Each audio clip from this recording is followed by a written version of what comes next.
Dans ce monde, chaque personne reçoit une classe lorsqu'elle atteint sa majorité. Et cette classe peut déterminer presque tout son avenir. Certains se voient accorder la force des épéistes, d'autres deviennent mages. Et pour certains, dès l'instant où leur fenêtre de statut apparaît, tout le monde sait déjà qu'un avenir radieux les attend.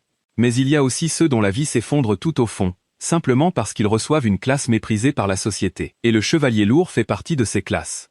Le nom paraît impressionnant. Armure lourde, défense élevée, un guerrier dressé devant ses alliés comme un mur d'acier. Mais aux yeux du monde, cette classe n'est traitée que comme un fardeau ambulant. La raison est simple. La puissance d'attaque du chevalier lourd est bien trop faible. Ses dégâts sont si dérisoires qu'il est presque impossible de monter en niveau seul en combattant des monstres. En même temps, sa capacité défensive n'est pas aussi valorisée que celle des autres classes de tank ou de défense. À cause de cela, dans ce monde, quiconque reçoit la classe de chevalier lourd est considéré comme inutile dès le départ. Mais l'ironie, c'est que cette classe, moquée par presque tout le monde, est sur le point de tomber entre les mains de quelqu'un qui en comprend la véritable valeur mieux que quiconque. Cette personne, c'est Elma. Il est le fils de la famille Edvone, une maison prestigieuse connue pour avoir produit des saints de l'épée pendant des générations. Depuis son plus jeune âge, Elma était considérée comme le futur héritier de la famille.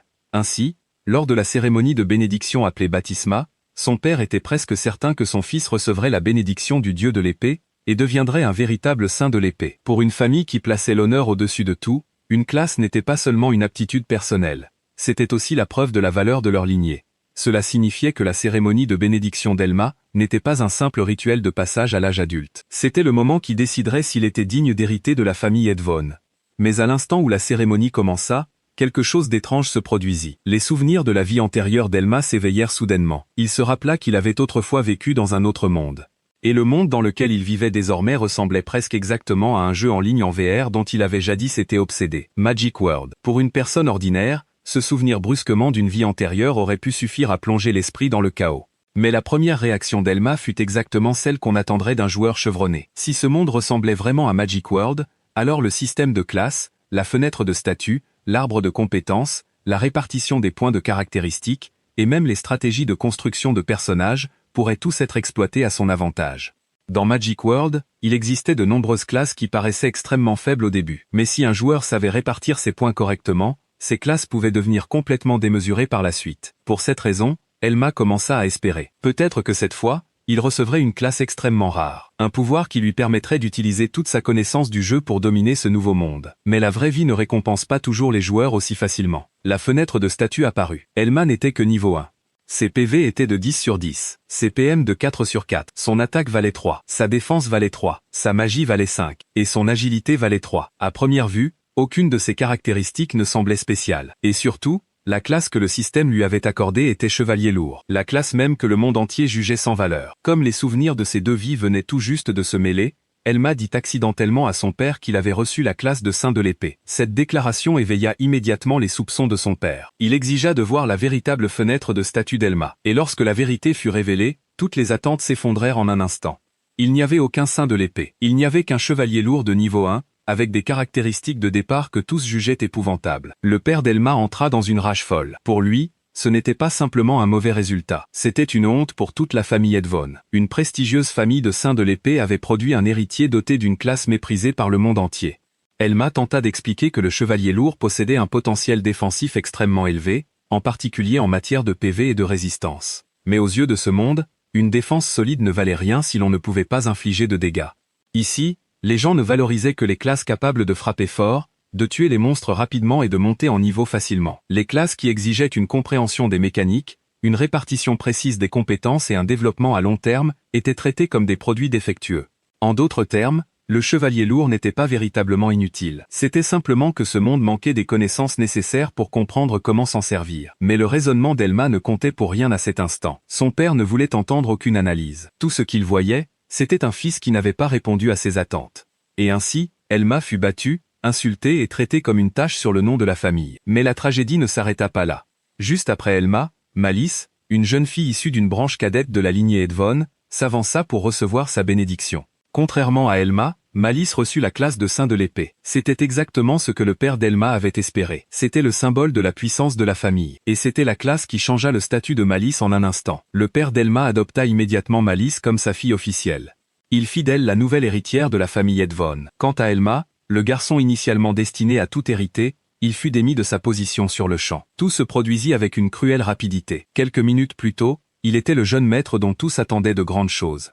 Quelques minutes plus tard, il était devenu un étranger indésirable. Non pas parce qu'il avait trahi quelqu'un, non pas parce qu'il avait mal agi, mais simplement parce que sa fenêtre de statut affichait une classe que la société refusait d'accepter. Le père d'Elma ne se contenta pas de le priver de son héritage. Il lui interdit également d'utiliser le nom Edvon. Si Elma osait un jour reparaître devant la famille, son père menaça même de lui ôter la vie. Et ainsi, par une nuit pluvieuse, Elma fut chassée du manoir. Il n'avait plus de famille, il n'avait plus de statut noble, il n'avait plus sa position d'héritier. Tout ce qu'il reçut fut une petite bourse d'argent, glissée en secret par un serviteur. Un dernier geste de pitié pour le jeune maître abandonné.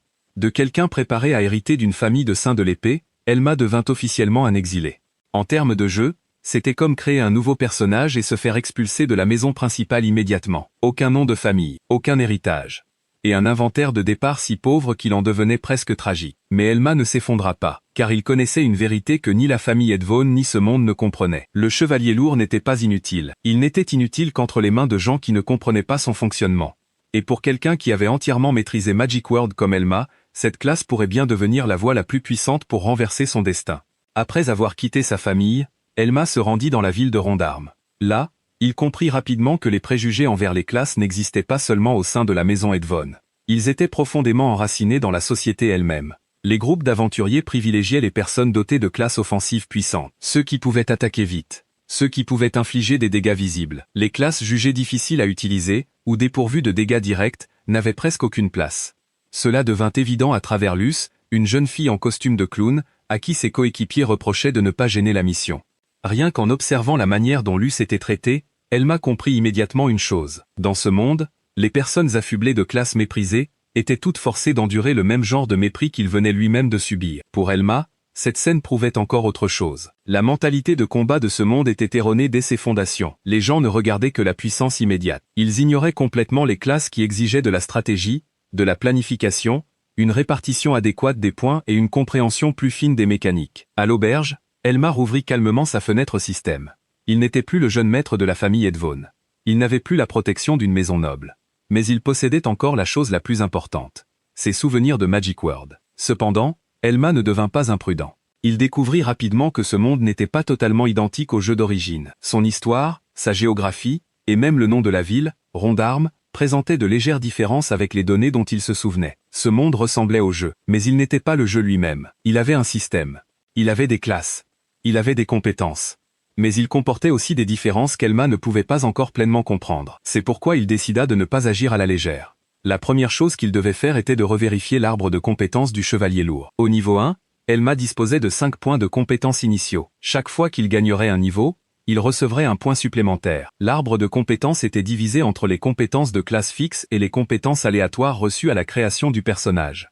Pour le chevalier lourd, la compétence de classe fixe était le serment d'armure lourde. Aux yeux des gens ordinaires, c'était une compétence difficile à utiliser, et presque inutile si elle n'était pas correctement améliorée. Mais pour Elma, c'était la clé permettant de libérer la véritable puissance de la classe.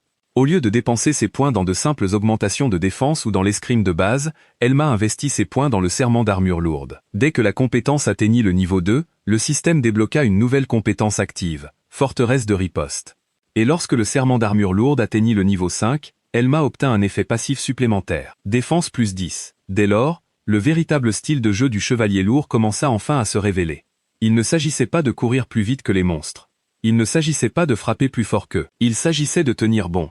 De bloquer tous les dégâts entrants, puis de transformer la défense elle-même en contre-attaque. Autrement dit, les autres pensaient qu'Elma était un sac de frappe. Mais en réalité, c'était un sac de frappe couvert de points. Quiconque le frappait se blessait le premier. Peu après, Elma rencontra un monstre de niveau 2 appelé Lana.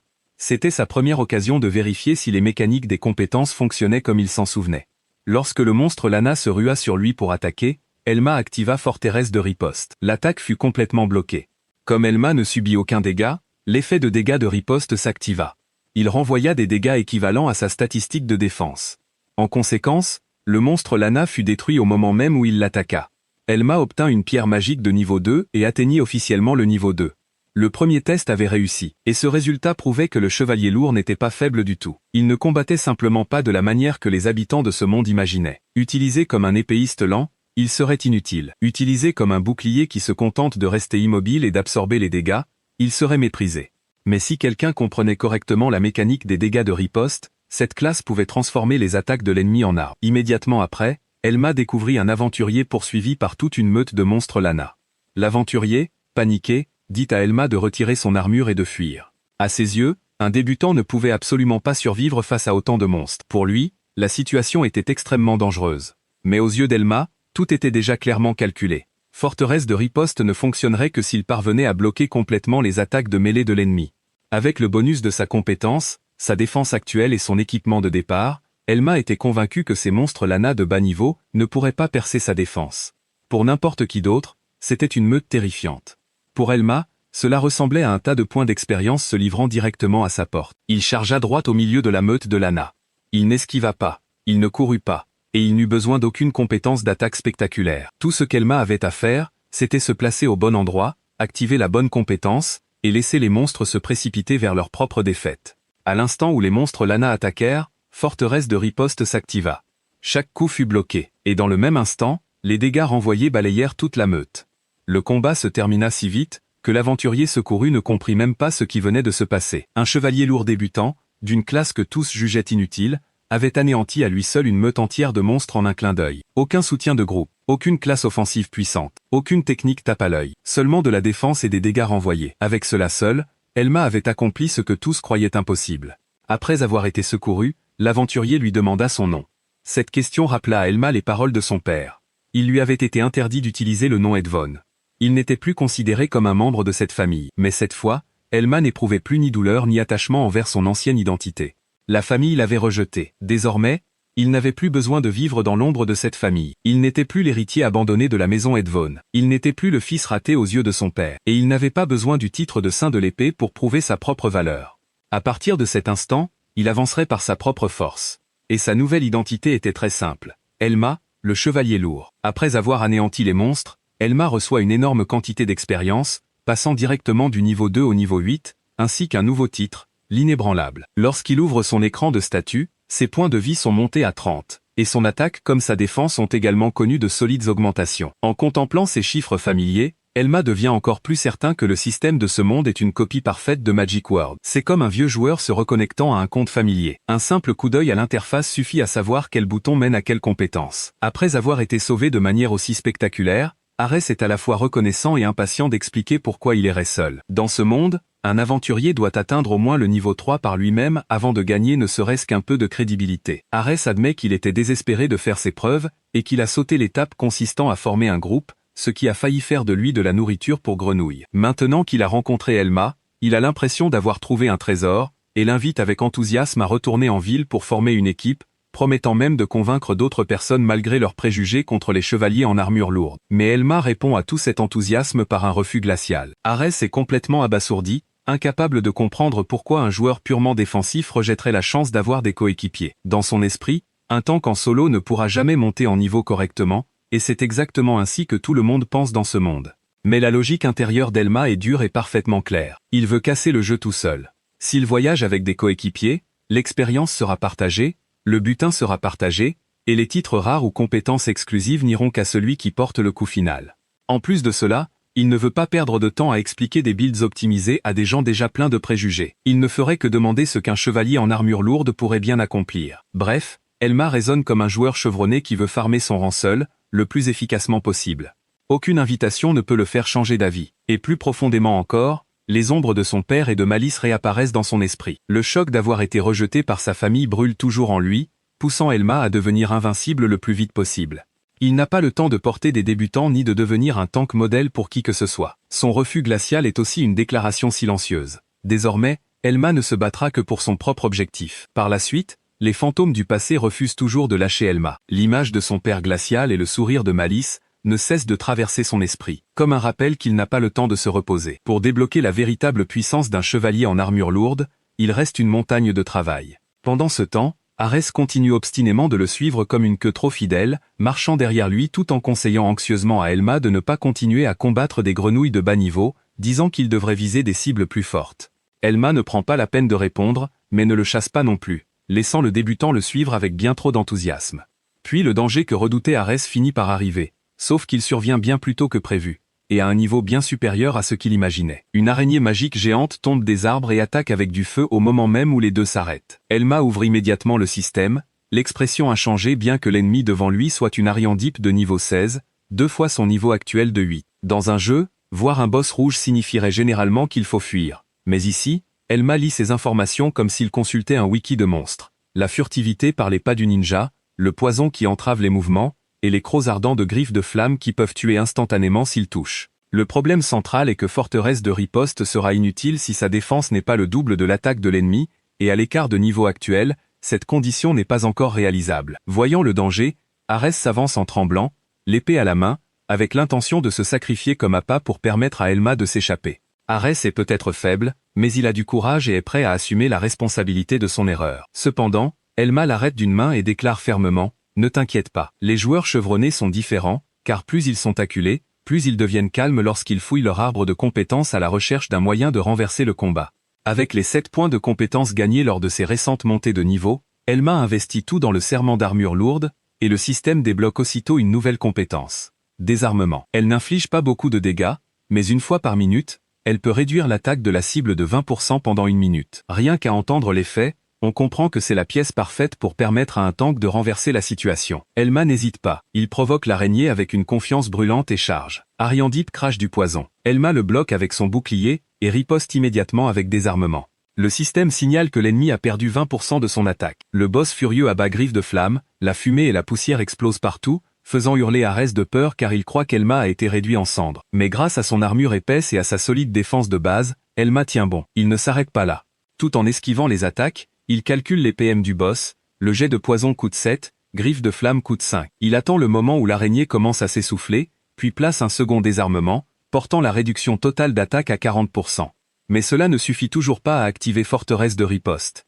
Et c'est là que le titre L'Inébranlable, obtenu plus tôt dans l'épisode, révèle enfin sa puissance. Lorsque Elma reste immobile, sa défense augmente encore de 10%. D'un côté, l'attaque est profondément réduite, de l'autre, la défense est poussée encore plus haut, et le rapport de force bascule instantanément en faveur d'Elma. Ses yeux s'illuminent, car toutes les conditions sont désormais réunies. L'écart de niveau et de caractéristiques n'a plus d'importance, car le savoir et le calcul ont comblé la différence. Dès l'instant où Forteresse de Riposte devient disponible, Elma sait que le combat est déjà joué. Sans coéquipier, sans buff miraculeux, il peut à lui seul renverser toute la bataille avec l'esprit d'un joueur qui a maîtrisé Magic World. Une fois Forteresse de Riposte activée, le combat est pratiquement terminé. L'araignée démoniaque Ariandipe se brise complètement, laissant à Elma une quantité massive d'expérience. Il passe du niveau 8 directement au niveau 12 et gagne 4 points de compétences supplémentaires. Il tente de continuer à investir dans le serment d'armure lourde, mais le système signale que la compétence a déjà atteint son plafond actuel de niveau 15. En contrepartie, une nouvelle compétence active est débloquée. Parade. Le nom paraît simple, mais pour un joueur de Magic World, c'est une pièce défensive essentielle. Et cet événement prouve une fois de plus à Elma que ce monde fonctionne exactement comme le jeu qu'il connaît par cœur. Pendant ce temps, Arès n'a pas autant de chance. Il a été empoisonné par le boss, son visage devient livide. Les deux retournent en ville, puis se séparent. À la tombée de la nuit, Elma ferme les yeux pour un court repos, mais le passé revient sans invitation, le visage glacial de son père et les paroles moqueuses de Malice reviennent comme une épine impossible à retirer. Peut-être que la position de futur chef de famille était trop lourde pour Elimas. Il est clair que monter en niveau ne peut effacer la blessure psychologique. Si tant est, cela ne fait que transformer cette douleur en carburant qui le pousse à avancer encore plus vite.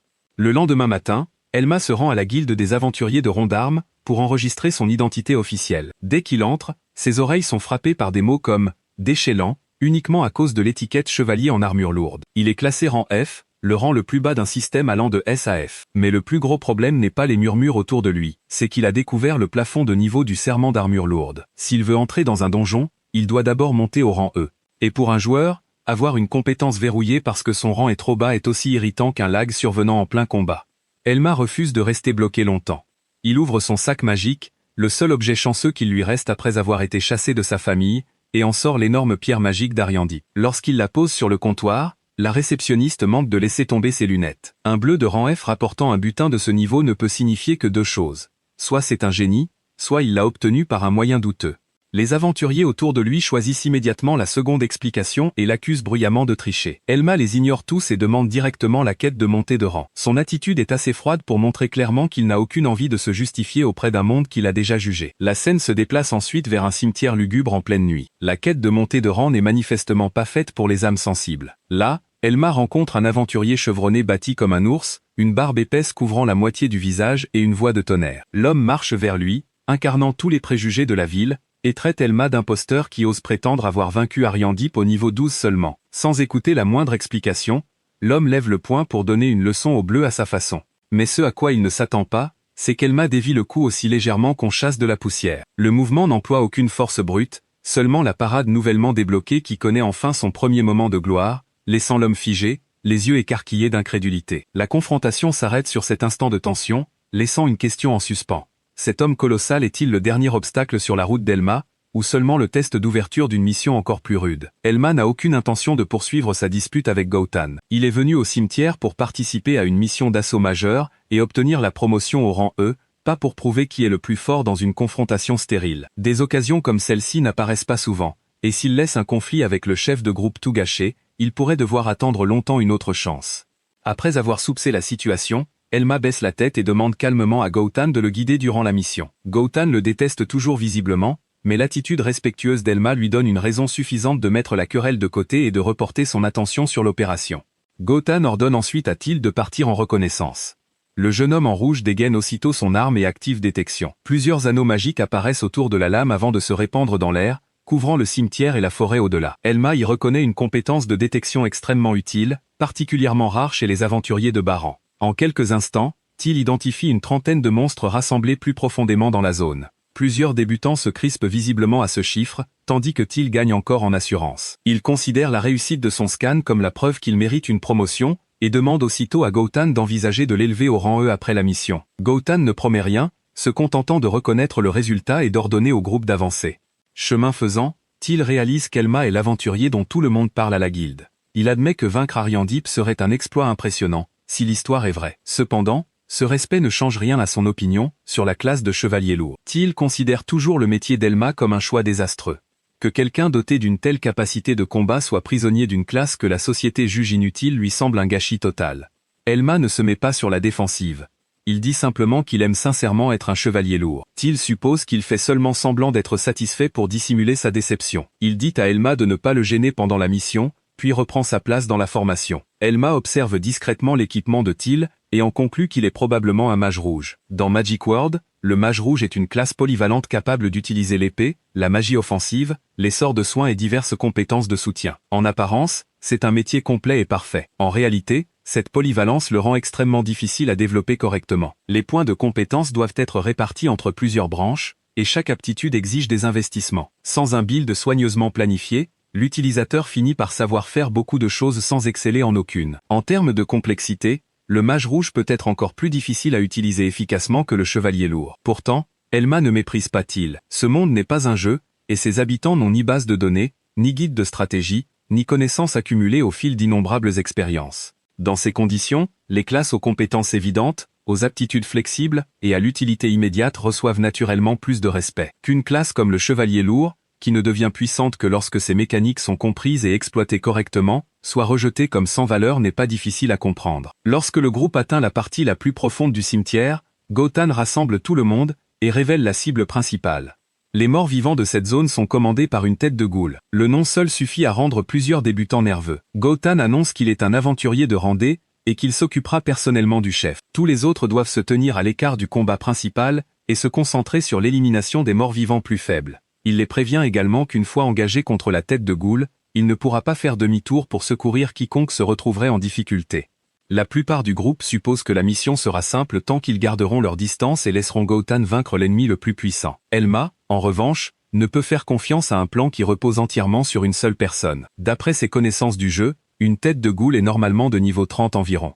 Elle ne possède pas beaucoup de capacités offensives particulièrement dangereuses, mais elle peut commander les morts vivants, et créer sans cesse des spectres grâce au souffle des enfers. Cette capacité transforme un monstre lent et simple en une source continue de renfort. Elma estime Gautan aux alentours du niveau 40, ce qui signifie qu'il devrait être capable de dominer la tête de goule en combat direct. Le vrai problème, c'est que presque tous les autres sont inexpérimentés, peu familiers du combat en formation et totalement dépendants du chef pour leur protection. Après avoir envisagé les issues possibles, Elma estime que la probabilité que tout le monde survive n'est que d'environ 80%. Dans un jeu, cela pourrait être acceptable. Dans ce monde, cependant, il n'y a ni sauvegarde ni seconde tentative après la mort. Les 20% restants représentent des personnes réelles qui pourraient ne jamais rentrer chez elles. Gotan a ordonné à tous d'avancer sans assigner de position ni expliquer comment réagir si le combat évolue. Elma lui demande donc de donner des instructions plus claires. Gotan se met immédiatement en colère, persuadé qu'un bleu de Baran tente de lui apprendre à commander. Elma n'a nullement l'intention de lui voler son autorité. Il admet ouvertement qu'il manque d'expérience en tant qu'aventurier,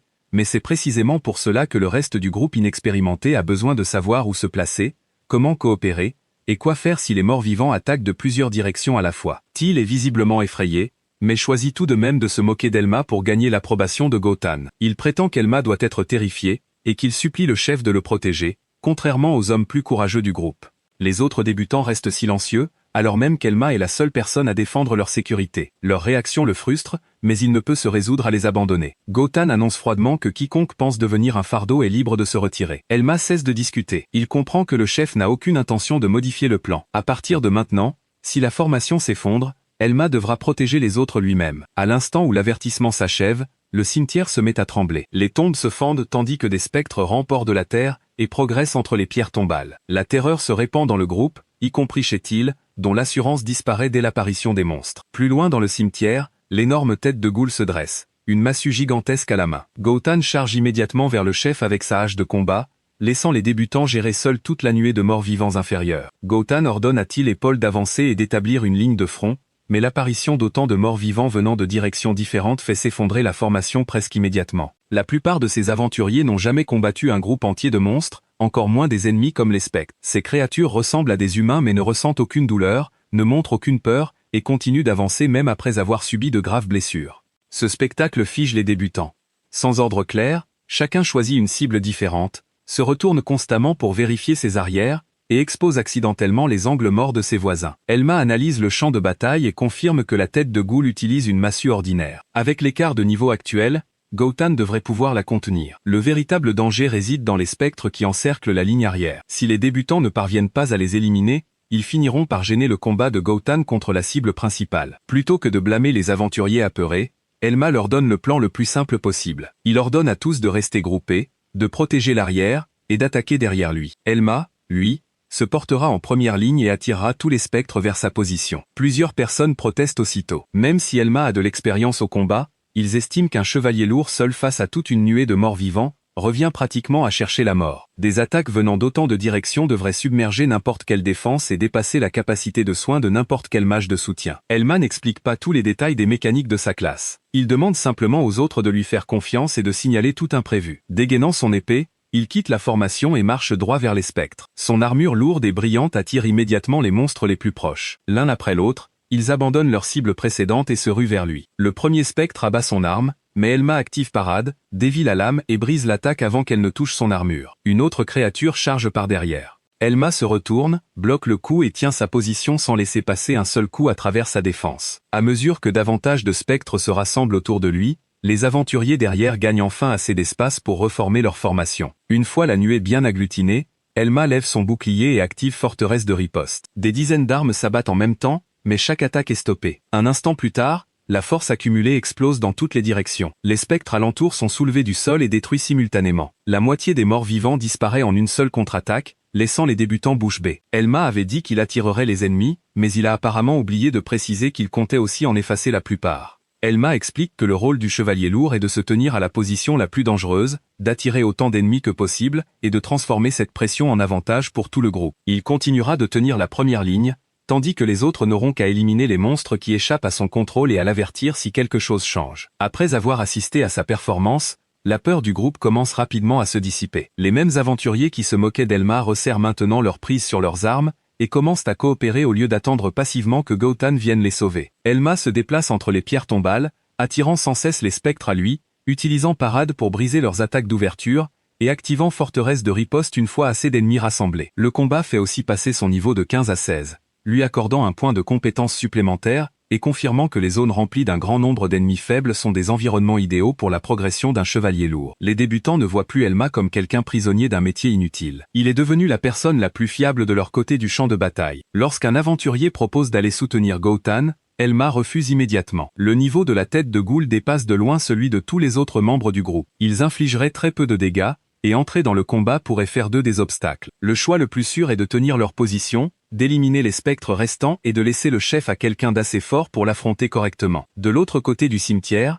le combat de Gotan contre la tête de Ghoul fait toujours rage. L'énorme monstre charge à travers les pierres tombales, balançant ses bras et écrasant sa massue contre le sol. Gotan serre sa hache de combat, esquivant ou bloquant chaque coup en attendant une ouverture. Il finit par pivoter et porter un coup puissant qui projette la tête de Ghoul à travers le cimetière.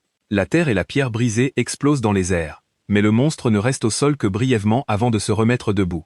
Constatant que les spectres restants continuent d'interférer, Gotan appelle Till et Paul à les attirer ailleurs afin qu'ils puissent se concentrer entièrement sur le chef. Les deux hommes hésitent, les spectres sont trop proches de la tête de Ghoul, et avancer les placerait à portée des attaques du monstre de haut niveau. Leur assurance ne semble la plus forte que lorsqu'aucun combat réel n'est requis. Gotan refuse de tolérer leur hésitation. Il crie que des aventuriers qui refusent d'accomplir les tâches assignées feraient mieux d'oublier toute promotion. Avant que Till et Paul ne puissent bouger, Gotan charge de nouveau. Il se glisse sous l'énorme bras de la tête de Ghoul et active Brise-Rocher. La lame de la hache s'enfonce profondément dans le corps de la créature, la repoussant à travers un nuage de poussière. Elma vérifie aussitôt son état et voit que l'attaque a réduit les points de vie de la tête de Ghoul à 28 sur 79. Avec la puissance offensive de Gotan, un coup net de plus devrait mettre fin au combat. Plusieurs aventuriers à côté d'Elma se préparent à éliminer les spectres restants pour dégager un passage à Gotan. À cet instant, cependant, Elma remarque que la tête de Ghoul se comporte étrangement, et ordonne à tous de s'arrêter. Le monstre saisit soudain le spectre le plus proche, le soulève dans les airs et l'avale tout entier. Ses points de vie remontent immédiatement de 28 à 60, annulant la majeure partie des dégâts que Gotan venait d'infliger. Les aventuriers alentour paniquent, tandis qu'Elma reconnaît la compétence dévoreur de cadavres, une capacité rare permettant à une tête de Ghoul de se régénérer en consommant des cadavres ou d'autres créatures mortes vivantes.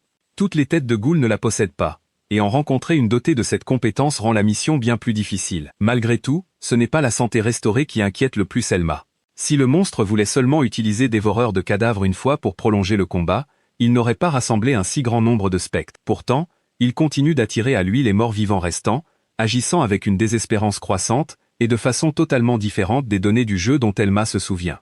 Il ne peut déterminer exactement ce qui est sur le point de se produire, mais un monstre poussé à ses limites qui consomme soudain un grand nombre de ses semblables fait clairement plus que se soigner. Elma crie à Gotan de s'arrêter et ordonne à tous de s'éloigner de la tête de Ghoul. Gotan interprète la situation différemment. De son point de vue, le monstre vient opportunément de dévorer les spectres qui lui bloquaient le passage. Même s'il a récupéré des points de vie, il reste convaincu que quelques attaques de plus suffiront à l'achever. Ignorant l'avertissement d'Elma, Gotan resserre sa prise sur sa hache et charge. Elma lui ordonne de nouveau de reculer. À cet instant précis, la tête de Ghoul plante ses pieds dans la terre, lève les deux bras, et pousse un rugissement qui fait trembler tout le cimetière. Une énergie violette explose autour de son corps. Le sol se fend tandis que des flux de lumière s'enroulent autour de muscles qui se mettent à enfler à une vitesse anormale. Gotan est contraint de s'arrêter, tandis qu'Elma s'avance, et lève son bouclier devant les aventuriers derrière lui. La tête de Ghoul continue de grandir. Son visage se déforme, ses crocs et ses griffes s'allongent, et l'arme dans sa main est broyée par sa propre force croissante. La pression émanant de son corps fige de nouveau les débutants, qui venaient à peine de retrouver courage. Elma finit par confirmer le pire scénario possible. Le monstre ne se contente pas de récupérer. Il évolue. Une notification du système apparaît. Tête de Ghoul a évolué en tête d'aimante. Son niveau grimpe immédiatement d'environ 33 à 40. En quelques secondes seulement, l'ennemi que Gotan avait presque vaincu s'est transformé en une espèce entièrement nouvelle, dotée d'un corps plus puissant, de statistiques supérieures et de capacités que le groupe n'a pas encore eu le temps d'identifier. Après avoir dévoré chaque spectre restant, la tête de Ghoul achève son évolution. Son corps enfle dans une déferlante d'énergie violette, tandis que ses griffes et ses crocs s'allongent et que ses capacités changent totalement. Elma y reconnaît immédiatement une évolution de forme, un phénomène rare qui ne se produit que lorsque certains monstres sont poussés dans des conditions inhabituelles. Même dans Magic World, le déclencheur exact n'a jamais été pleinement compris. La seule chose qui compte maintenant, c'est que le boss presque vaincu s'est transformé en une tête d'aimante de niveau 40, et a récupéré la totalité de ses 94 points de vie. Leur malchance pourrait difficilement être pire. Tête d'aimante ne laisse au groupe aucun répit. Elle rejette la tête en arrière, rassemble une énergie bleue, et vise directement Gotan. Elma le prévient immédiatement de ne pas rester dans l'axe de l'attaque, mais le souffle est libéré avant que l'homme ne puisse s'échapper. Gotan est touché et tombe dans un état d'étourdissement. Elma appelle Till et Paul, leur ordonnant d'utiliser la magie pour détourner l'attention de Tête Démente. Teal, qui il y a quelques instants encore suppliait qu'on le promeuve au rang E, blêmit aussitôt. Il craint qu'à l'instant où il attaquera, le monstre ne change de cible et ne l'écrase. Elma avertit que si Gotan tombe, personne d'autre dans le groupe n'a un niveau suffisant pour tenir tête à Tête Démente. Malgré tout, leur hésitation laisse filer la dernière occasion. Tête Démente comble la distance et envoie Gotan voler à travers plusieurs pierres tombales. Son corps s'écrase sur le sol de pierre, le laissant immobile et paralysé. Le monstre avance aussitôt pour achever l'adversaire le plus dangereux. Elma n'a d'autre choix que de charger, utilisant sa grande épée pour dévier le bras qui s'abat avant de se placer entre Tête Démente et Gotan. Il annonce qu'il va attirer le monstre au loin et ordonne à Teal et Paul de traîner Gotan hors de la zone de combat. Teal doit utiliser soin et guérison de paralysie pour le remettre dans la bataille. Malheureusement, le mage rouge admet qu'il n'a appris que soit. Tous les points de compétence restants ont été investis dans amélioration d'attaque. Elma ne peut cacher sa frustration. Une classe comportant trop de voies de développement est déjà difficile à construire correctement. Et pourtant Teal a abandonné un sort vital de suppression d'altération d'état, en échange d'une augmentation médiocre de dégâts. Se plaindre ne réparera cependant pas son arbre de compétences. Elma change immédiatement de plan et leur ordonne à tous deux de mettre Gotan à l'abri tout en restaurant continuellement ses points de vie. La paralysie provient du trait de chair putride paralysante de Tête Démente. Dans des circonstances normales, l'effet disparaît naturellement au bout de 3 minutes environ. Si Teal continue de soigner et que Gotan survit jusqu'à ce que son corps puisse de nouveau bouger, le groupe aura encore une chance de contre-attaquer. Le problème, c'est que 3 minutes face à un monstre de niveau 40 paraissent une éternité, et qu'une seule erreur suffira à tuer tout le monde. Elma vérifie l'état de l'ennemi. La Tête Démente de niveau 40 affiche 94 points de vie sur 94, ce qui signifie que chaque point de dégâts infligé avant son évolution a été effacé. Elma, lui, n'est que niveau 16. Avec 24 niveaux d'écart, la vaincre directement est presque impossible. Sa responsabilité n'est pas de tuer le monstre, mais de l'occuper jusqu'à ce que Gotan récupère. Les débutants terrifiés se mettent aussitôt à fuir, laissant Elma seule devant Tête Démente. Il attire le monstre plus loin du champ de bataille initial et se dissimule derrière les pierres tombales, exploitant le terrain pour gagner ne serait-ce que quelques secondes supplémentaires. Elma tente de le désorienter par un déplacement furtif et de préparer une attaque surprise. Malheureusement, c'est lui qui est surpris. Tête Démente surgit soudain derrière lui et frappe. Elma bloque avec son épée, mais la force transmise à travers la lame est écrasante. Obéissant aux lois inévitables de la physique, il est projeté en glissade sur le sol de pierre. Sa connaissance du jeu permet à Elma d'identifier les capacités et de lire les mouvements du monstre, mais le savoir ne peut effacer l'écart de statistiques. Plus le combat se prolonge, plus son endurance décline tandis que Tête Démente attaque sans relâche. Elma comprend que la défense et l'esquive seules ne suffiront pas. S'il laisse Tête Démente attaquer unilatéralement, il finira par commettre une erreur avant la fin de la paralysie de Gotan. Pour garder le monstre sous contrôle, Elma a besoin d'une attaque assez puissante pour percer sa haute défense et le forcer à hésiter. Son menu de compétences indique qu'il lui reste 5 points. Il peut les investir dans amélioration de défense ou dans escrime de base. Même si son objectif immédiat est la survie, Elma refuse de renforcer son armure. Plus de défense lui permettrait simplement d'encaisser quelques coups de plus sans changer sa position passive. Il place les 5 points dans escrime de base, portant la branche au niveau 5 et débloquant frappe écrasante. Frappe écrasante est une technique d'épée à courte portée. L'utilisateur doit pénétrer entièrement dans la garde de l'adversaire et frapper à bout portant. Parce qu'elle sacrifie la longe naturelle de l'arme, la plupart des épéistes considèrent cette compétence comme profondément défectueuse. En contrepartie, elle est cependant très efficace contre les cibles lourdement protégées. Les chevaliers lourds possèdent une attaque faible mais une défense exceptionnelle, ce qui leur permet de rester assez près pour échanger des coups en toute sécurité. Entre les mains d'Elma, frappe écrasante perd l'essentiel de sa faiblesse habituelle. Une compétence négligée par presque tous devient la réponse parfaite pour briser l'assaut unilatéral de Tête Démente. Le monstre charge à l'instant où la compétence achève de se débloquer. Elma lève son bouclier et reçoit l'attaque de plein fouet. L'impact le projette encore loin le long du chemin de pierre. Il ne peut pas neutraliser complètement la force de Tête Démente, mais dès qu'il retrouve son équilibre, Elma repart à la charge et exploite la brève ouverture entre ses attaques pour combler la distance. Frappe écrasante s'active, et le plat de son épée s'écrase sur Tête Démente à courte portée. Une seule utilisation ne peut vaincre un monstre de niveau 40, mais Elma possède enfin un moyen d'exercer une pression au lieu de simplement fuir. Il continue de bloquer avec son bouclier et son épée, étudiant chaque mouvement et guettant de brèves occasions de pénétrer sa garde. Plus Tête Démente combat, plus ses mouvements deviennent chaotiques. Les balayages de ses bras perdent progressivement en stabilité et exposent davantage d'ouverture. Elma ne peut pas être certain que frappe écrasante soit directement à l'origine de ce changement, mais il sait qu'il a retardé le monstre assez longtemps.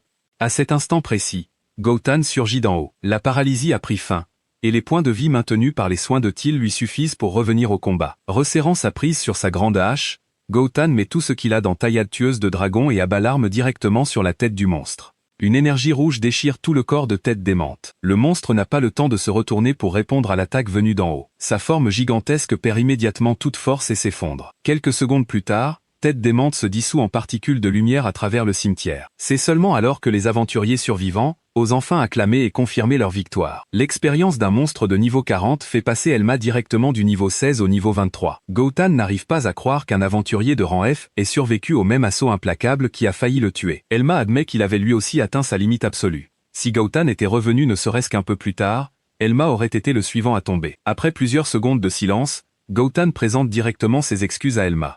Il admet que son commandement a été négligent. Il n'a pas établi de formation claire, n'a prévu aucune réponse aux imprévus, et a traité la sécurité des débutants avec trop de légèreté. Chaque avertissement donné par Elma avant la bataille s'est révélé exact. Sans lui, pour rassembler les spectres et contenir Tête Démente, la mission de promotion aurait facilement pu tourner au massacre.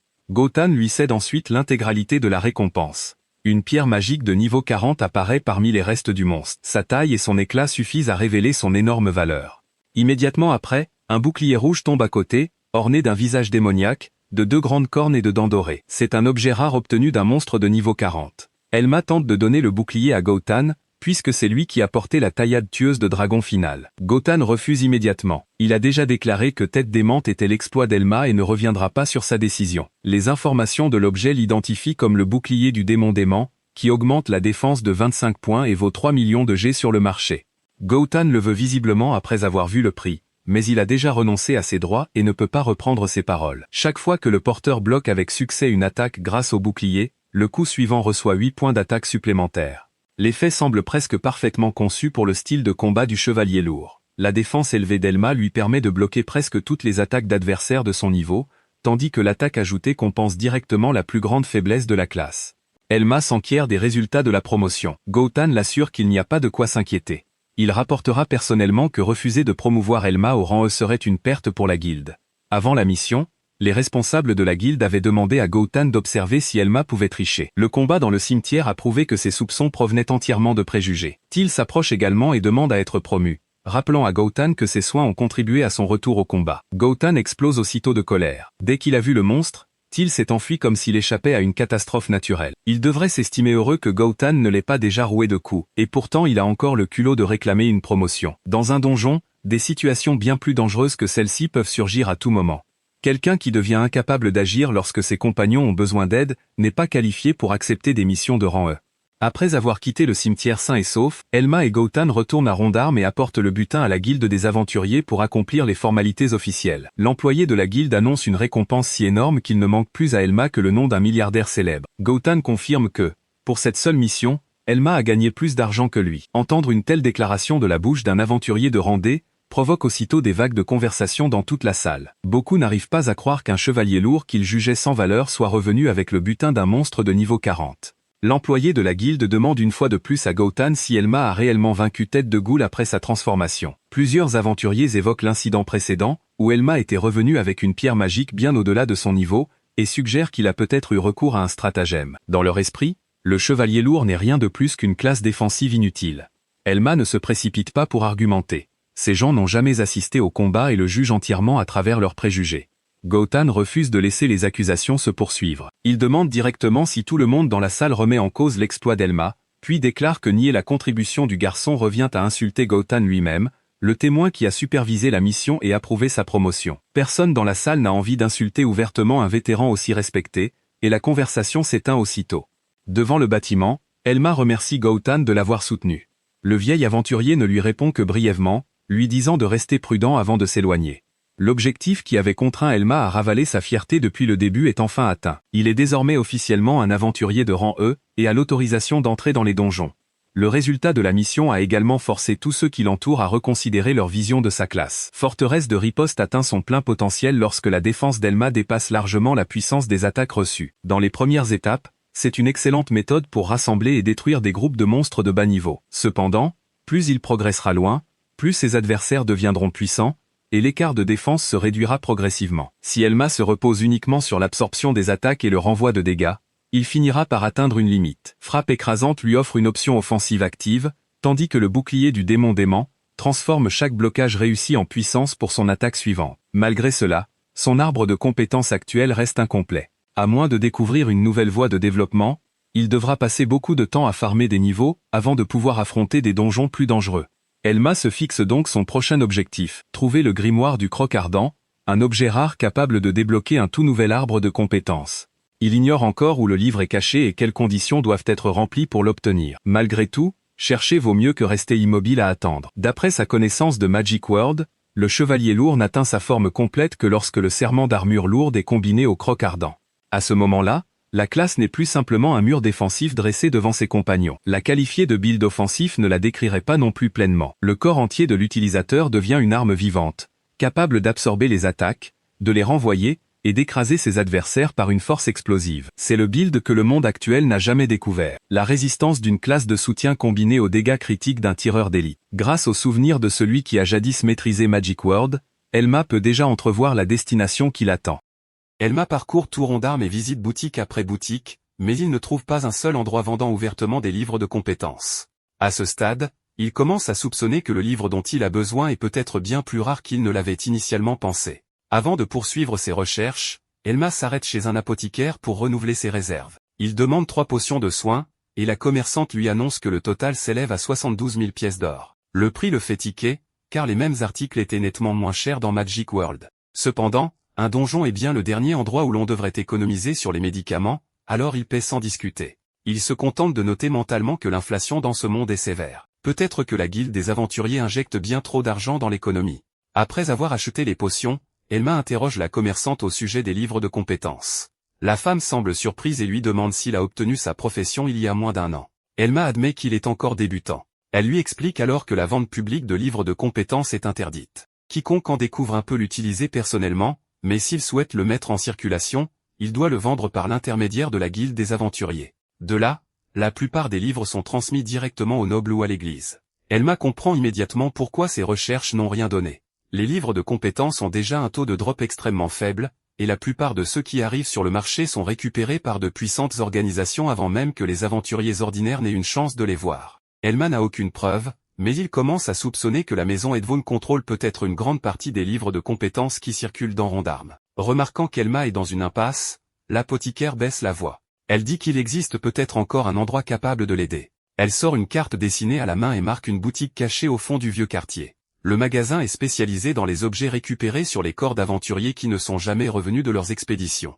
Elma comprend immédiatement. Ce sont des biens pillés, des objets qui auraient dû être signalés à la guilde mais qui ont été discrètement détournés vers le marché noir. Elma demande pourquoi la guilde autorise ce genre de boutique à continuer d'exister. La commerçante explique que les lois entourant l'équipement récupéré sont volontairement floues. La guilde sait que des boutiques suspectes existent, mais elle choisit souvent de fermer les yeux. De nombreux aventuriers pauvres ne survivent qu'en récupérant l'équipement de ceux qui sont morts dans le donjon. Si tout passait par les canaux officiels, plus de la moitié des biens finirait entre les mains des nobles plutôt que de revenir à la famille de l'aventurier décédé. Même les livres de compétences pourraient être achetés pour presque rien et laissés inutilisés dans des entrepôts privés. Cette explication laisse Elma silencieux. Ses souvenirs de Magic World ne lui ont jamais enseigné le côté sombre de cette société. Si ses souvenirs de sa vie passée ne s'étaient jamais réveillés, et s'il était devenu le saint de l'épée que son père voulait, il aurait peut-être grandi entouré de luxe et accepté ses privilèges sans jamais se poser de questions. Il ne se serait peut-être jamais demandé combien de sang et combien de vies avaient été échangés contre les objets entreposés dans les coffres de sa famille. Avant qu'Elma ne parte, l'apothicaire lui demande de garder secret l'emplacement marqué et de ne jamais le révéler aux autorités. Il accepte immédiatement. Laissant derrière lui le quartier animé, il suit des rues qui deviennent progressivement plus étroites et plus sombres jusqu'à atteindre une minuscule boutique cachée au fond d'une ruelle déserte. Au moment où il ouvre la porte, un épais nuage de poussière blanche s'échappe et le fait tousser violemment. L'intérieur est sombre et chaotique. Des livres, des flacons, des armes et d'étranges objets magiques sont empilés en tas instables dans toute la pièce. Elma se demande encore s'il est entré dans la bonne boutique lorsqu'une vieille femme coiffée d'un large chapeau apparaît soudainement. Un seul regard sur son armure suffit pour qu'elle juge son équipement insuffisant. Elle le prévient que la boutique du grimoire en lambeaux n'est pas un endroit pour débutants. Elma ne se vante pas de ses exploits. Il lui donne simplement la réponse la plus convaincante possible, il a de l'argent. La commerçante le laisse examiner la marchandise. Le premier livre qu'Elma consulte est Tir à l'arc de base. Sa fenêtre d'information indique une valeur marchande de 2 millions de pièces d'or, alors qu'il n'en coûtait qu'environ 500 000 dans Magic World. Avant même qu'il n'ait le temps de digérer cette différence, la femme annonce que son prix est de 3 millions de pièces d'or. Vendre de la marchandise interdite pourrait entraîner une exécution si les mauvaises autorités découvraient son commerce, et apparemment ce risque s'accompagne d'un supplément très coûteux. Elma ne possède actuellement qu'environ 900 000 pièces d'or. Même s'il vendait le bouclier du démon fou, il aurait à peine de quoi acheter un livre basique. Ce bouclier, cependant, semble presque parfaitement conçu pour sa profession. Il continue d'examiner les livres restants, dont Amélioration magique, Boîte surprise et Bouclier élémentaire. Chacun d'eux est rare, mais aucun ne correspond à son objectif immédiat. Puis Elma remarque un livre placé tout au fond de la boutique. Il a une couverture violette enveloppée de chêne, avec un symbole de griffe noire fixé sur le devant. Un seul regard suffit pour qu'il reconnaisse Croc-Ardent, la pièce manquante qu'il cherche depuis qu'il a quitté le cimetière. Toutes ses déceptions précédentes s'évanouissent. Elma peut déjà voir se dessiner dans son esprit le chemin de développement le plus puissant possible pour le chevalier lourd. Son enthousiasme ne dure que jusqu'à ce que la commerçante annonce le prix. 55 millions de pièces d'or. Même en vendant ses 2 reins, Elma n'approcherait pas cette somme. Il soupçonne un instant que la vieille femme a augmenté le prix en réalisant à quel point il a besoin de ce livre. Il se demande même comment elle se protège en exposant une marchandise aussi précieuse dans une boutique pareille. La commerçante ne semble pas inquiète et le met simplement au défi de l'attaquer. Cette réponse suffit à Elma pour comprendre que cette vieille femme n'est pas quelqu'un qu'il devrait sous-estimer.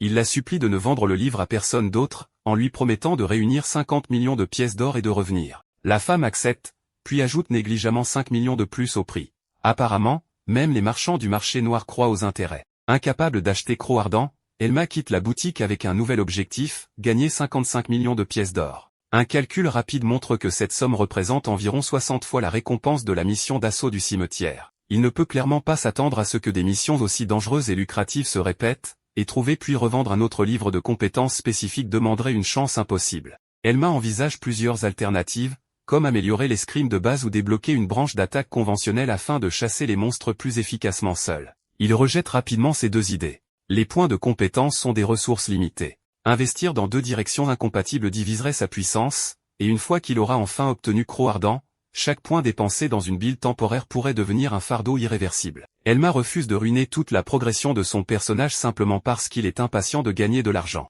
L'option la plus raisonnable est de former un groupe avec un aventurier capable de fournir la puissance offensive qui lui fait actuellement défaut. Cette idée de coopération lui rappelle Ars se portant volontaire pour servir d'appât, les nouveaux aventuriers du cimetière apprenant à se coordonner, et Gaëtan défendant ouvertement les exploits d'Elma. Après avoir été rejeté par son père et avoir perdu sa position d'héritier de Malice, Elma croyait autrefois que compter sur les autres ne créait que des occasions de trahison. C'est pourquoi il avait refusé l'invitation d'Ar et choisi de progresser seul. Ses expériences récentes, cependant, lui ont montré que tout le monde ne ressemble pas à son ancienne famille. Pour la première fois, Elma accepte sérieusement l'idée qu'un bon groupe n'est pas un fardeau. Il pourrait ouvrir une voie qu'il ne pourrait jamais parcourir seul. À cet instant, il entend des aventuriers à proximité discuter d'un butin rare. Elma regarde de l'autre côté de la rue et voit 3 personnes revenant d'un donjon. L'homme portant une épée rouge est Clean. À ses côtés se trouve Race, une voleuse, tandis que la fille habillée en bouffonne est Luce. Clean tient l'épée rouge sans, un équipement d'une valeur d'environ 2 millions de pièces d'or. Luce insiste avec excitation sur le fait que l'objet rare est apparu grâce à sa compétence. Clean rejette immédiatement cette affirmation. Leur groupe est entré de nombreuses fois dans le donjon, et un seul drop rare ne suffit pas à prouver que la capacité de Luce y soit pour quelque chose. Race est d'accord avec lui. Luce continue d'expliquer que l'efficacité de sa compétence deviendra plus claire après plusieurs expéditions supplémentaires, mais la conversation glisse rapidement vers le partage de l'argent. C'est à ce moment-là que l'attitude de ses 2 compagnons change complètement. Race demande froidement pourquoi le membre le plus faible du groupe mériterait une part de l'épée. Luce rétorque qu'elle aussi a risqué sa vie en première ligne. Elle ne demande qu'une petite somme, 200 000 pièces d'or suffirait, et elle accepterait même 100 000. Clean refuse toujours. D'après leurs statistiques de combat, il affirme que Luce ne possède aucune capacité offensive claire et passe la plupart des combats à simplement attirer l'attention des monstres. À ses yeux, cela signifie qu'elle n'apporte presque aucune valeur réelle. Ces mots laissent Luce sous le choc, car éviter les compétences offensives n'a pas entièrement été son choix. C'est Clean lui-même qui lui avait auparavant demandé de répartir ses points d'une manière qui soutenait la formation du groupe. Race admet également avoir proposé plusieurs suggestions. Maintenant que cette build ne procure plus d'avantages immédiats, tous 2 reportent l'entière responsabilité sur Luce. Ils avancent que c'est tout de même elle qui a dépensé les points, et qu'elle doit donc en assumer les conséquences. Luce leur demande s'ils ne la traitent pas de manière trop cruelle. Clean s'approche et l'accuse d'être inutile tout en réduisant sa part du butin. Il prélève exactement 100 000 pièces d'or et les jette sur la rue. Les pièces se dispersent aux pieds de Luce. Clean lui dit que c'est sa part et lui ordonne de la ramasser avant d'aller trouver du travail ailleurs. L'argent n'est plus une récompense. C'est une déclaration que leur partenariat est terminé, livré de la manière la plus humiliante possible. Luce baisse la tête et s'excuse désespérément. Elle insiste sur le fait qu'elle n'a jamais eu l'intention d'être avide et se dit prête à renoncer à toute sa part de la vente de l'épée rouge sang. Elle veut seulement qu'on la laisse rester dans le groupe. Clint dit froidement que Race et lui ont fait preuve d'assez de patience. Race ajoute qu'aucun autre groupe n'accepterait quelqu'un ayant mal réparti ses points, un niveau bas et aucune capacité offensive. Tous deux tournent les talons et laissent Luce seul dans la rue, avec les pièces éparpillées à ses pieds. Elma ne s'avance pas immédiatement, car il a remarqué quelque chose d'inhabituel dans le développement de Luce. Elle n'est que de niveau 2, et le système de montée en niveau dans ce monde est extrêmement impitoyable. Pour recevoir la totalité de l'expérience, un aventurier doit vaincre un monstre de niveau égal ou supérieur au sien. Si son ensemble initial de compétences est trop faible pour vaincre un adversaire de même niveau, il ne peut pas monter de niveau. Sans monter de niveau, il ne reçoit pas de points de compétences supplémentaires pour corriger l'erreur initiale. C'est un cycle presque sans issue apparente. Luce vient d'être expulsé de son groupe et ne possède aucune compétence offensive directe. D'un point de vue ordinaire, sa carrière d'aventurière s'est déjà achevée au niveau 2. Elma, cependant, envisage une autre possibilité. Luce a répété à plusieurs reprises que l'épée rouge sang était apparue grâce à sa capacité. Un seul drop rare ne suffit pas à prouver quoi que ce soit, mais son incapacité à monter de niveau et sa confiance envers cette compétence pointent toutes deux vers une conclusion particulière. Luce possède peut-être un arbre de compétences extrêmement puissant lié à la découverte de butins rares. Une telle capacité ne procure aucun avantage immédiat en combat, si bien que les aventuriers qui jugent tout à travers les chiffres de dégâts la considéreraient naturellement comme inutile. Pour Elma, qui a besoin de 55 millions de pièces d'or pour acheter Croc Ardent, une capacité qui augmente le taux d'apparition d'objets rares vaut plus qu'un épéiste ordinaire. Clint et Race tiennent l'épée rouge sang tout en reniant la personne qui a peut-être causé son apparition. Ils croient s'être débarrassés d'un fardeau, mais ils viennent peut-être de rejeter le membre le plus précieux de leur groupe. Luce ne comprend toujours pas cela. Elle court après ses anciens compagnons, pleurant et s'excusant. Elle dit qu'elle n'a besoin d'aucun argent et veut seulement rester avec eux. Clint et Race ne s'arrêtent pas. Au moment où Luce tente à nouveau de les suivre, Elma se précipite soudainement et lui saisit la main. Ce geste inattendu l'effraie, tandis que Clint et Race se retournent, déconcertés, se demandant ce que cet étranger lourdement armuré compte faire. Elma s'explique rapidement, mais il n'offre ni compassion creuse ni tentative de la réconforter par pitié. Il regarde Luce droit dans les yeux et lui demande si elle veut former un groupe avec lui. C'est la première fois qu'Elma tend personnellement la main à quelqu'un d'autre. Son invitation vient du fait qu'il reconnaît la véritable valeur d'une profession mal comprise par le monde entier, tout comme le chevalier lourd était considéré comme inutile jusqu'à ce qu'Elma prouve le contraire. Luce ne peut pas répondre immédiatement. Son visage affiche encore la confusion de quelqu'un qui vient d'être abandonné par ses compagnons, puis invité dans un autre groupe par un parfait inconnu quelques instants plus tard à peine. Clint et Race sont tout aussi stupéfaits. Elma, cependant, est déjà certain de sa décision. Il a besoin d'argent pour acheter Croc Ardent. Il a besoin de quelqu'un capable de créer des opportunités que la seule puissance de combat ne peut pas produire. Plus important encore, il comprend ce que ça fait quand le monde entier déclare quelqu'un inutile simplement parce que personne n'a découvert la bonne façon d'utiliser ses capacités. Avant que Luce puisse comprendre ce qui se passe, Elma lui saisit la main.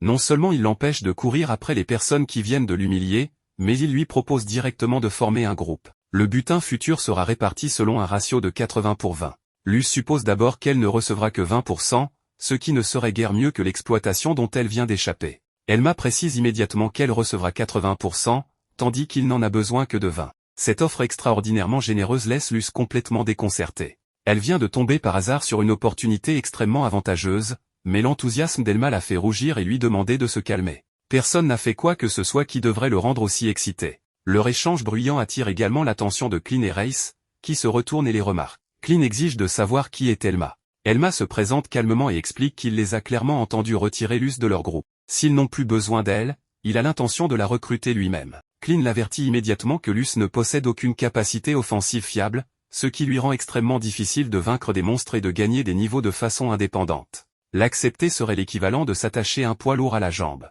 Elma répond simplement qu'il a déjà tout pris en compte. Clint se moque ouvertement de lui et lui dit qu'il est libre d'emmener cette fille inutile. Elma lui rappelle froidement que sa permission n'a aucune importance. C'est Luce qui a le droit de décider. L'attitude inébranlable d'Elma irrite Clint, qui brandit son épée et exige de savoir quelles qualifications il possède pour parler avec une telle assurance.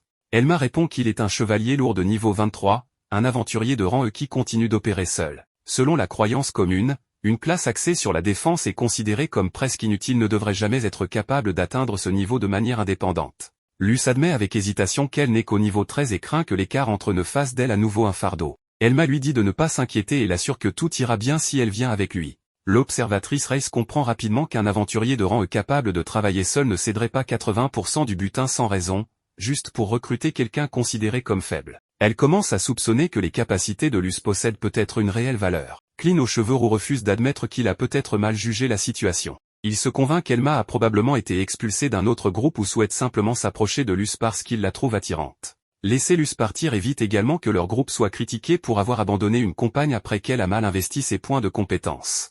Race accepte cette explication, et les deux deviennent soudainement polis en demandant à Elma de bien prendre soin d'elle. Luce regarde Elma et baisse la tête. Elle dit qu'elle veut répondre à sa sincérité et accepte officiellement l'invitation. Elma promet qu'à partir de maintenant, ils se soutiendront mutuellement.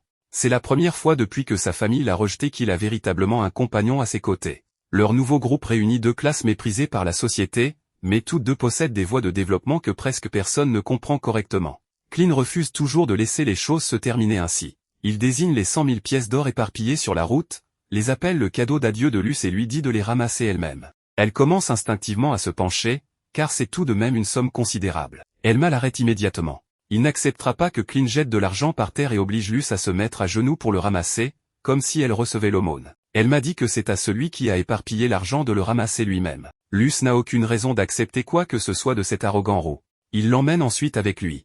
Clean continue de se moquer d'eux, affirmant que réunir deux classes inutiles n'en rendra aucune plus précieuse. Mais dès qu'ils disparaissent de sa vue, il tombe à genoux et ramasse précipitamment chaque pièce lui-même. Race observe la scène humiliante en silence, semblant reconsidérer la qualité de la compagnie qu'elle fréquente. Elma emmène Luce dans un restaurant pour célébrer la formation de leur nouveau groupe. Elle est ravie d'avoir été invitée à profiter d'un repas aussi fastueux, mais commence rapidement à s'inquiéter que sa faible capacité de combat le déçoive. Elma explique que monter de niveau reste tout à fait possible tant qu'ils choisissent les bons monstres et utilisent une méthode adaptée à son arbre de compétences. L'imagination de Luce s'emballe immédiatement. Un aventurier de niveau 23 n'a aucune raison évidente de secourir une fille qu'il vient de rencontrer et de lui donner 80% du butin. Elle en conclut donc qu'Elma est tombée amoureuse d'elle au premier regard. Rougissant intensément, elle explique qu'il devrait commencer comme ami et laisser la relation évoluer progressivement, car elle n'est pas du genre à aller trop vite. Elma ne peut que baisser la tête vers la table et attendre que le malentendu se dissipe. Une fois que Luce a enfin fini de parler, Elma pose la question qui l'importe vraiment, possède-t-elle l'arbre de compétences fortune ? La question la sort immédiatement de sa rêverie romantique. Elma ne l'a pas recruté parce que son cœur s'est emballé dès qu'ils se sont rencontrés. Il a remarqué une capacité capable d'influencer les drops de butin, exactement l'élément manquant dont il a besoin pour gagner suffisamment d'argent pour acheter Croc Ardent. Autrement dit, Elma a calculé les avantages depuis le début.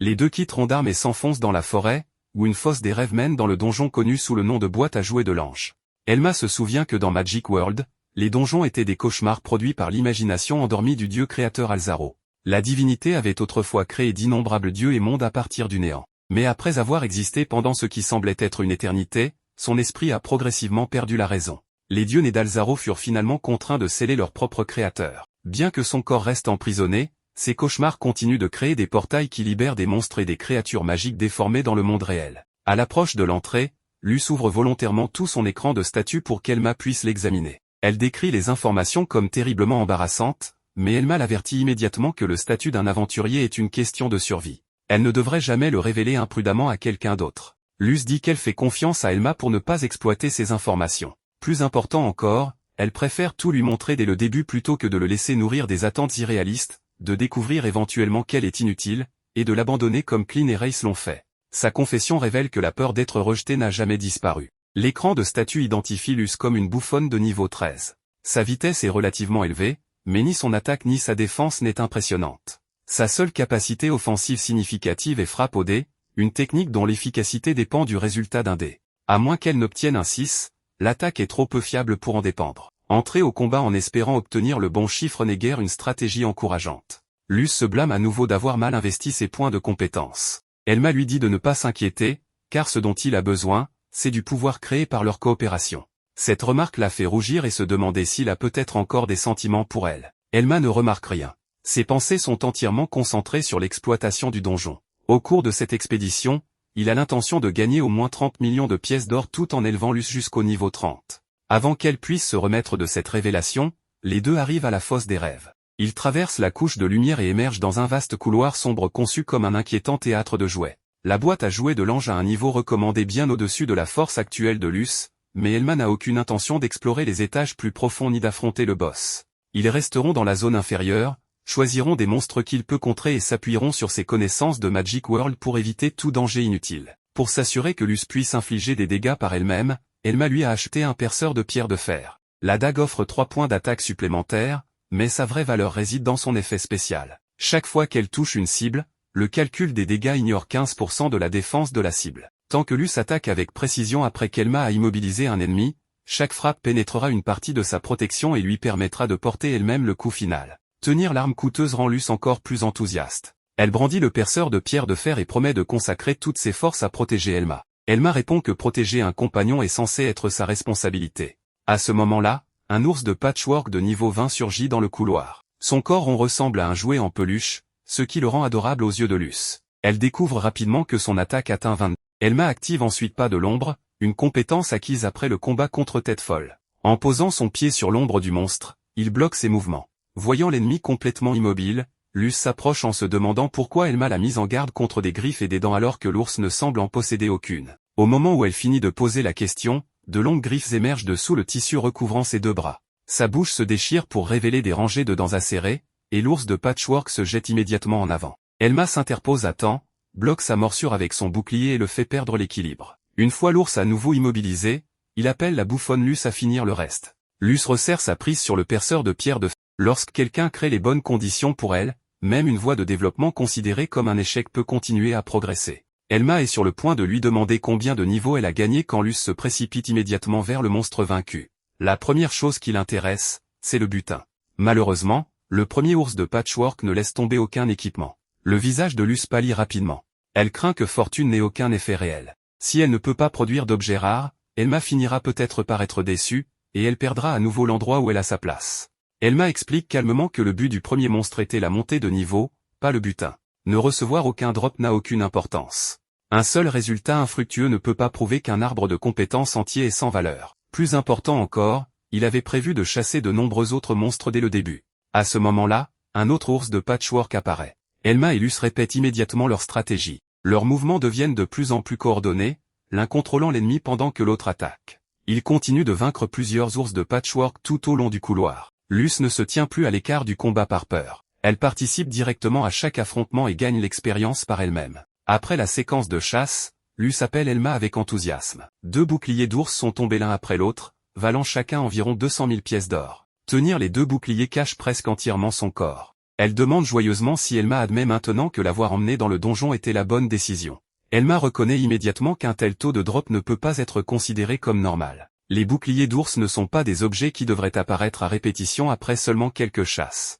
La compétence spéciale de Luce, Niaron porte-bonheur, démontre enfin sa vraie valeur. La capacité augmente sa chance de 500%. Si Luce possédait déjà une chance naturellement élevée, une telle augmentation ferait monter la probabilité d'obtenir du butin rare à un niveau anormal. L'épée rouge sang que Clean avait précédemment obtenue est peut-être aussi apparue grâce à cette capacité. Cependant, parce que son groupe voyageait avec Luce depuis le début, il s'était habitué à des drops inhabituellement fréquents et ne disposait d'aucune donnée normale pour comparaison. Dans un monde manquant d'informations fiables sur les probabilités des monstres et du butin, Clean et Race ne regardaient que les dégâts immédiats et avaient conclu que Luce était inutile. Ils ne s'étaient jamais rendus compte que la bouffonne à leur côté était la raison pour laquelle leur groupe acquérait régulièrement du matériel précieux. Luce ne peut toujours pas croire complètement au résultat. Elle demande avec hésitation si elle est véritablement utile. Elma non seulement le confirme, mais la remercie sincèrement d'avoir accepté de former un groupe avec lui. Le visage de Luce s'illumine immédiatement. Pour la première fois, sa valeur n'est pas mesurée par la désespération avec laquelle elle doit supplier quelqu'un de la laisser rester. Un compagnon l'a reconnue volontairement. Luce se méprend à nouveau et suppose qu'Elma est surtout excitée parce qu'il aime les boucliers d'ours. Elle propose immédiatement de chasser suffisamment de monstres pour en collecter 10 avant la fin de la journée. Elma doit ramener son attention sur leur véritable objectif. Leur phase de montée de niveau est terminée, et il n'y a aucune raison de continuer à chasser des ours simplement pour constituer une collection de boucliers. Quand Luce consulte enfin son écran de statut, elle découvre qu'elle est passée directement du niveau 13 au niveau 20. Les combats ont fait plus que prouver la valeur de son... Elma utilise la défense et le contrôle pour maintenir les ennemis en place, tandis que Luce inflige des dégâts et assure le coup final. Les 2 classes considérées comme sans valeur compensent parfaitement les faiblesses l'une de l'autre. Chasser des ours de patchwork n'était que de la préparation. Après avoir confirmé que Luce a atteint le niveau 20 et que Niaron porte-bonheur augmente sa chance de 500%, Elma annonce la véritable cible de leur expédition.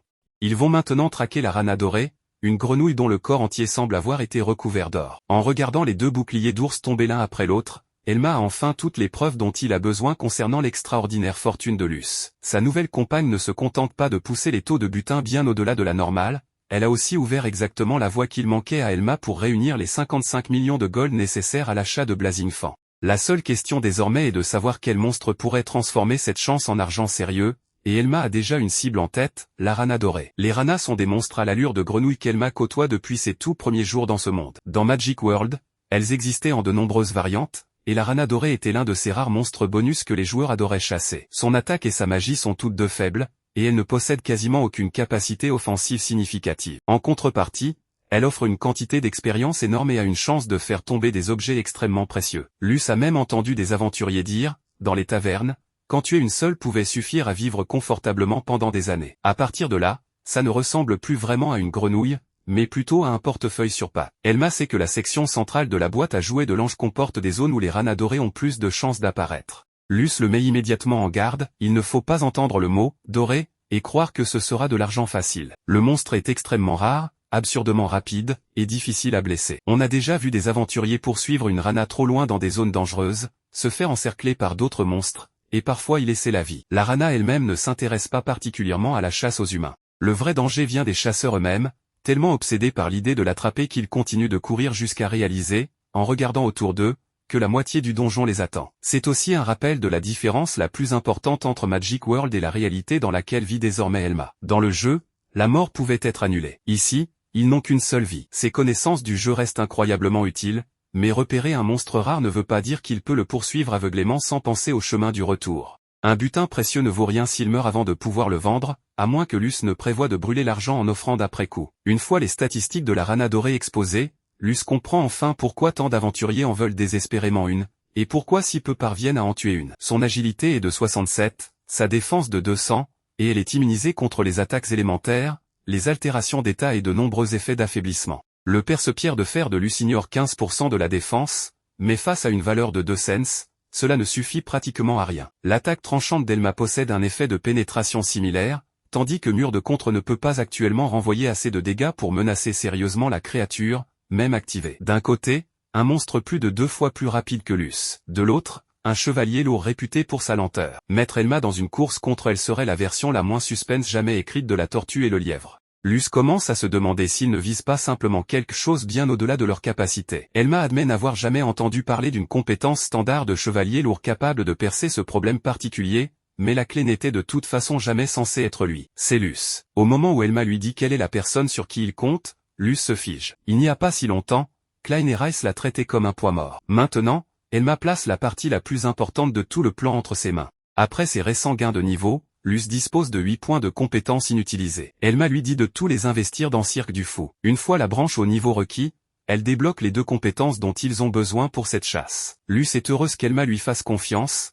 mais elle ne parvient toujours pas à totalement étouffer le doute sur sa capacité à livrer la marchandise. Leur conversation est interrompue lorsqu'un monstre apparaît plus loin dans le couloir. Elma se place immédiatement devant elle et crée de l'espace entre eux. Ça ressemble à une boîte cadeau, sauf qu'ouvrir ce présent finirait probablement à l'hôpital. Luce demande s'ils doivent le vaincre pour gagner plus d'expérience, comme pendant l'entraînement. Elma dit non. La boîte à jouer n'est pas l'objectif du jour, et si elle est acculée, elle peut invoquer des renforts. Combattre une seule maintenant pourrait facilement se terminer avec toute une famille élargie de boîtes cadeaux meurtrières débarquant avant même que la chasse à la rana dorée ait commencé. Elma entraîne immédiatement Luce plus loin. Elle est toujours déçue d'abandonner cette expérience potentielle, et pense même qu'elle aurait pu gagner plusieurs niveaux de plus aujourd'hui, mais Elma refuse catégoriquement. Leurs niveaux actuels sont en réalité idéaux pour la chasse à la rana dorée. Ils n'expliquent pas davantage, continuent simplement d'avancer jusqu'à confirmer que rien ne les suit, puis reprend la recherche de la véritable cible. Après avoir traversé couloir après couloir sans apercevoir la moindre grenouille dorée, Luce commence à montrer des signes de fatigue. Elma lui dit que même en cherchant toute la journée, il pourrait n'en croiser que de tout au plus. Une fortune élevée ne signifie pas qu'un monstre naturellement rare va soudainement leur organiser un comité d'accueil. Luce paraît légèrement déçue, alors Elma lui demande de s'exprimer chaque fois qu'elle se sent incertaine ou en désaccord avec le plan. Il ne veut pas d'une compagne qui suit silencieusement chaque instruction sans jamais parler. Luce répond qu'elle est juste un peu inquiète, mais qu'elle lui fait toujours confiance. Quand Elma la remercie et lui rappelle de ne pas hésiter à exprimer ses pensées, son énergie revient immédiatement. Un instant elle marche épuisée, et l'instant d'après elle déclare que, qu'il leur faille en trouver 100 ou 1000, elle continuera tant qu'elle aura une chance de prouver la valeur de sa fortune. Et naturellement, juste après avoir discuté à quel point ce monstre est incroyablement rare, quelque chose de doré apparaît au bout du couloir. Un corps brillant et des yeux bleus comme des joyaux entrent dans leur champ de vision. Une rana dorée vient réellement d'apparaître. La confiance de Luce disparaît instantanément, et elle commence à paniquer parce que la cible est arrivée bien plus tôt que prévu. Elma ne charge pas. Sa première instruction est simplement qu'elle respire profondément et se calme. Un seul instant de panique suffit à faire disparaître ce monstre. Une fois Luce apaisée, Elma confirme qu'elle a utilisé ses nouveaux points pour monter Cirque du Fou au niveau 10, et qu'elle a appris les 2 compétences requises par le plan. Inutile de tout rediscuter. Elma lui dit simplement de suivre la stratégie déjà convenue. Il attendra plus loin pendant que Luce fera le tour et poussera la rana vers lui. Cela semble aussi simple que de rabattre une grenouille dans un couloir, mais le comportement de fuite du monstre transforme cela en un agaçant problème de géométrie. Dès qu'un aventurier entre dans un rayon d'environ 4 mètres autour d'elle, la rana dorée s'enfuit immédiatement. Le couloir du donjon lui-même fait également environ 4 mètres de large, laissant presque aucune marge pour la dépasser normalement. C'est là que la première des nouvelles compétences de Luce devient utile. Elle active pas acrobatique, court droit sur le mur, et commence à se déplacer le long du couloir. Plutôt que d'essayer de vaincre la rana par la pure vitesse, Luce utilise le terrain pour contourner la restriction imposée par le sol. Une fois en position correcte, elle active Doppellusion. De multiples images identiques de Luce apparaissent et bloquent le passage devant. La rana dorée possède une résistance considérable aux effets de statue. Aveuglement, affaiblissement et autres ruses similaires sont presque inutiles contre elle. Doppellusion, cependant, n'a pas besoin d'infliger la moindre condition à la cible elle-même. La rana ne peut pas distinguer les illusions de la vraie Luce. En voyant toute une rangée de filles identiques bloquer sa voie de fuite, elle change immédiatement de direction et fonce droit vers Elma. Luce l'appelle pour le prévenir que la cible arrive. Amener la grenouille devant Elma ne résout que la première moitié du problème. Il compte utiliser pas de l'ombre pour l'immobiliser, mais la compétence exige qu'il pose son pied directement sur l'ombre de la cible. La rana est près de 3 fois plus rapide qu'Elma, et son ombre ne mesure que quelques centimètres. Rater d'une fraction de seconde gâcherait tout ce que Luce vient d'accomplir. Elma se rappelle que c'est son propre plan. Sa partenaire a parfaitement exécuté sa part, il ne peut donc pas maintenant être celui qui ruine tout. Il sort la pierre magique d'éléments sacrés qu'il a achetée en même temps que le perce-pierre de fer. La pierre consomme du MP pour émettre une lumière soignante, mais son effet de guérison est si faible qu'Elma n'a presque jamais eu de raison pratique de l'utiliser. Il remarque simplement que même quelque chose d'apparemment inutile peut avoir un autre usage, puis lance la pierre devant lui. Une lumière bleu-blanc jaillit à côté du chemin de la rana dorée. L'instant d'après, la raison devient évidente. Parce que la source de lumière est désormais si proche de la créature, sa minuscule ombre s'étire et s'agrandit considérablement. Elma a vraiment réfléchi plusieurs coups à l'avance malgré son air perpétuellement sérieux. Il referme la distance, plante son pied directement sur l'ombre agrandie, et active pas de l'ombre. La rana dorée, qui filait comme une flèche l'instant d'avant, se fige complètement au milieu du couloir. Luce exulte parce qu'ils l'ont enfin attrapé, mais immobiliser la rana n'a fait que transformer un problème de vitesse en problème de défense. Il leur reste à percer 200 points de défense. Elma explique qu'un coup critique inflige environ 1,5 fois les dégâts normaux, tout en ignorant 50% de la défense de la cible. Luce suppose que, puisque la rana ne peut plus bouger, Elma peut simplement viser un coup critique parfait et en finir. Elma lui dit que ce n'est pas si simple. L'attaque d'un chevalier lourd est si faible que même un coup critique de sa part n'infligerait pas assez de dégâts, et en temps normal, un coup critique n'est pas quelque chose qu'un combattant peut simplement décider de réaliser. Cela signifie que le coup de grâce revient toujours à Luce, ou plus précisément, à lancer de dés. C'est la même compétence qui faisait passer son ancienne équipe pour une blague à ses yeux, essentiellement lancer des dés au milieu d'un donjon et confier sa vie au hasard. Chaque activation produit un résultat entre 1 et 6, avec un effet différent selon le nombre. Sur le papier, cela revient à confier la stratégie de combat à la probabilité. Elma, cependant, ne se soucie que d'obtenir un 6. Quand lancer de dés tombe sur 6, l'attaque de Luce est multipliée par 1,3, et le coup devient automatiquement critique. Combiné au multiplicateur critique de 1,5, son attaque effective grimpe à environ 1,95 fois sa valeur normale. Le coup critique ignore aussi 50% de la défense, tandis que le perce-pierre de fer ajoute encore 15% de pénétration. Au total, 65% de la défense de la rana dorée est contournée, une compétence méprisée parce que dépendante de la chance, et une arme à l'apparence banale, deviennent, dans les bonnes conditions, exactement la combinaison nécessaire pour percer les défenses du monstre doré. Cette explication ramène Luce vers des souvenirs qu'elle préférerait oublier. Klein et Rice avaient regardé lancer de dés et conclu que c'était moins fiable qu'une simple attaque normale. Ils n'avaient vu que les fois où la compétence échouait à produire un résultat favorable. Ils n'avaient jamais envisagé les conditions dans lesquelles elle pouvait devenir puissante. Elma ne prétend pas que chaque compétence est forte en toute situation. Il comprend simplement qu'avoir des occasions de briller ne rend pas une chose inutile. Et en ce moment précis, la force de Luce est exactement ce dont il a besoin. Elma lui dit directement qu'il souhaite qu'elle continue à l'aider à l'avenir. Luce se fige à nouveau. Depuis qu'elle a été rejetée de son ancienne équipe, Ce qui l'effrayait le plus n'était pas de perdre de l'argent. C'était l'idée qu'on décide, encore une fois, qu'elle n'avait aucune valeur. Elma ne la garde pas par pitié. Il a construit toute la stratégie autour de ses compétences puis lui a confié l'attaque décisive. Luce resserre sa prise sur le perce-pierre de fer et déclare que s'il attend autant d'elle, alors elle sera absolument à la hauteur. Pas de l'ombre ne peut pas retenir la cible indéfiniment. Le temps presse. Elma laisse la suite à Luce. Elle se précipite et active lancer de dés. L'indicateur de la compétence se met à tourner, les chiffres défilent l'un après l'autre, et au moment où ils en ont le plus besoin, ils s'arrêtent sur 6. Statistiquement, cela ne représente qu'environ 17% de chance sur un lancer équitable, et pourtant Luce le réussit avec désinvolture au moment où tout se joue. La bouffonne chanceuse sait décidément quand se produire. L'effet du 6 s'active,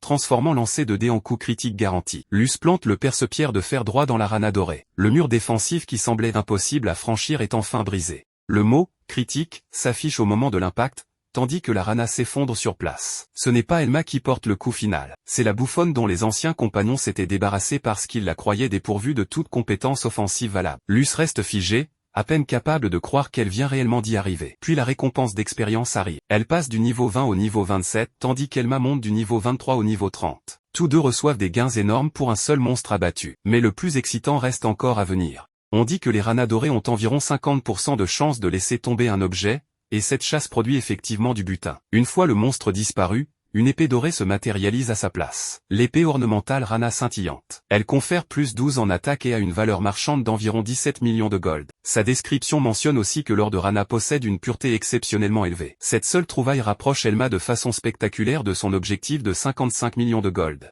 Blazing Fan semblait auparavant quelque chose qu'il pouvait voir, mais jamais atteindre. Une chasse correctement exécutée, alliant un chevalier lourd à une bouffonne, vient de leur rapporter 17 millions de gold. Plus important encore, cette chasse prouve à Luce que son arbre de compétences n'a jamais été une mauvaise blague. Pas acrobatique à surmonter la contrainte du terrain. Dopélusion à rediriger la cible. Lancer de dés à porter le coup fatal. Et le perce-pierre de fer a achevé la pénétration d'armure. Chaque élément pris isolément a ses faiblesses. Mais assemblé dans la bonne situation, il forme une stratégie complète.